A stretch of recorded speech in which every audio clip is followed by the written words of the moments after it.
ভিডিওর শুরুতে আমি তোমাদের বলতে চাই ভাই, তোমাদের আমি মন থেকে রেসপেক্ট দিচ্ছি যে তোমরা শর্ট ভিডিও ছাড়া একটা লং ভিডিও দেখতে এসছো, যেখানে অন্য ছেলেরা 30 সেকেন্ডের একটা শর্ট ভিডিও দেখে প্রপার ইনফরমেশন ছাড়া ওয়ার্কআউট করে আর 4-5 দিন ওয়ার্কআউট করে রেজাল্ট না পাওয়ার পরে তারা গিভ আপ করে যায়। সেখানে তোমরা একটা লং ভিডিও থেকে প্রপার ইনফরমেশন নিয়ে ওয়ার্কআউটটা শুরু করতে এসছো, তাই তোমাদের আমি ভাই সত্যি মন থেকে রেসপেক্ট দিচ্ছি। তো চলো আজকের ভিডিও শুরু করা যাক।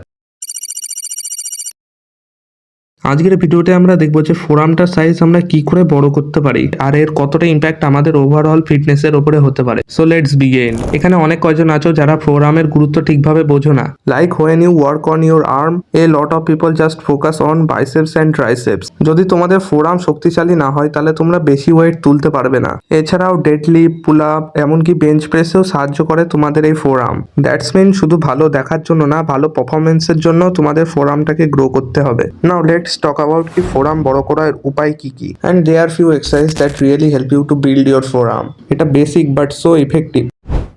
একটা চেয়ার নিয়ে তোমরা বসে থাকবে আর তোমাদের হাত থেকে তোমাদের কবজিটা নিচের দিকে ঝুলবে আর তোমরা হাতে ডাম্বেল রাখতে পারো, আর যাদের কাছে ডাম্বেল নেই তারা হাতে ইট রাখতে পারো। ইট রেখে নিয়ে তোমরা কবজিটাকে ওপর নিচ করবে। Doing this will really target your forum. এটাও বেসিক্যালি ওয়েন্ট স্কেলেরই উল্টো। তুমি যখন রিভার্স ওয়েন্ট স্কেলটা করবে তখন তোমার ফোরামের পেছনটা খুব ভালোভাবে গ্রো হবে, ফোরামের পেছনের অংশটা খুব ভালোভাবে ওয়ার্কিং করবে। অ্যান্ড বিলিভ মি, এটা সত্যিই অনেক গুরুত্বপূর্ণ। Now let's talk about some extra tips that will help you to level up your forearm training. First is progressive overload. যখন তুমি ফোরামের জন্য এক্সারসাইজ করবে তখন একটা জিনিস খুব গুরুত্বপূর্ণ, সেটা হচ্ছে যে ওভারলোড নেওয়া। মানে সময়ের সাথে তোমাকে ওয়েট বাড়াতে হবে, না হলে তোমাদের মাসল সাইজটা একই জায়গায় থেমে থাকবে। তোমরা এক্সারসাইজ তো করে যাবে কিন্তু বেশি ওয়েট না নেওয়ার কারণে তোমরা যা এক্সারসাইজ করো তাতে তোমাদের মাসলে সেমন একটা টেনশন পড়বে না, যার কারণে তোমাদের ফোরামের সাইজটা সেরকম আর বাড়বে না। So don't be afraid to add a little more weights every week.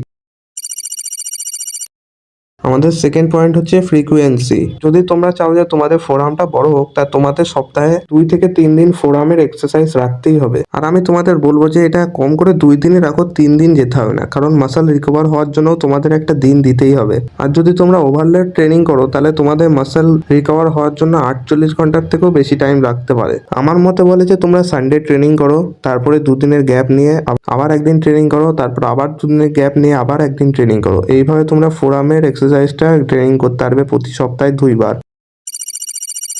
আমাদের থার্ড পয়েন্ট হচ্ছে গ্রিপ স্ট্রেংথ ট্রেনিং। একটা জিনিস মনে রাখবে, ফোরাম হচ্ছে তোমার শুধু গ্রিপের স্ট্রেংথটাকে ইনক্রিজ করার জন্য, গ্রিপটাকে ভালো করার জন্য। যত তোমাদের ফোরামটা মোটা হবে তোমরা তত তাড়াতাড়ি বেশি ভালো করে গ্রিপ করতে পারবে, আরো বেশি ওভারলোড নিতে পারবে। So try holding heavy weight, that will increase your grip strength and naturally make your forearm strong. So guys, আজকে আমরা ফোরামটাকে ট্রেন করার জন্য আজকে অনেক কিছু শিখলাম, কিন্তু এত কিছু শেখারও কোনো মানে হয় না যদি তোমাদের ওয়েট 40 কেজি 45 কেজির কাছাকাছি হয়ে থাকে। যদি তোমাদের শরীরে মাংসই না থাকে তাহলে তোমরা শুধু হাতের মাংস বাড়িয়ে কি করবা? এর জন্য আমি একটা ভালো থেকে ভিডিও বানিয়ে রেখে দিয়েছি আগের থেকে তোমাদের জন্য। এই ভিডিওটা দেখার জন্য তোমরা আমার চ্যানেলে যেতে পারো, আর যদি আমার চ্যানেলে না যেতে চাও তোমরা এন্ড স্ক্রিনে এই ভিডিওটা এক্ষুনি পেয়ে যাবা। ডিসক্রিপশনেও আমি দরকার পড়লে লিঙ্ক দিয়ে দেবো। এই ভিডিওটা দেখে তোমরা কি করে শরীরের ওয়েট তাড়াতাড়ি গেইন করতে হয় সেই জিনিসটা তোমরা খুব ভালোভাবে শিখে যাবে। আর যদি তোমরা ঠিকঠাক খেতেই না পারো তাহলে তোমরা কি করে ওয়েট গেইন করবে সেটাও আমি এই ভিডিওর মধ্যেই কভার করেছি।